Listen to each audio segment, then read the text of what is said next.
Morning friends, મારું નામ હેતુ ઓસાણિયા છે। હું ધોરણ 3 માં અભ્યાસ કરું છું।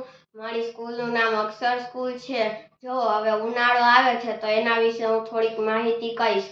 શિયાળા પછી ઉનાળો આવે છે। ઉનાળામાં સખત ગરમી પડે છે। ગરમીથી રાહત મેળવવા લોકો સફેદ સુતરાઉ કપડાં પહેરે છે। ઉનાળામાં દિવસ લાંબા અને રાત ટૂંકી હોય છે।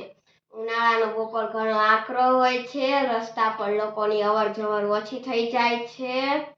લોકો પંખા કે એર કન્ડિશન ચાલુ કરી ઘરમાં આરામ કરે છે અને ઠંડા પીણા પીએ છે।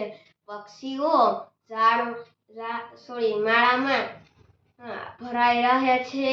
પશુઓ ઝાડના છાયામાં આરામ કરે છે। કેટલાક લોકો હવા ખાવાના સ્થળે ફરવા જાય છે। શાળાઓમાં પણ વેકેશન હોય છે। ઉનાળામાં કેરી અને ફાલસા ખાવાની મજા આવે છે। અસ્તુ।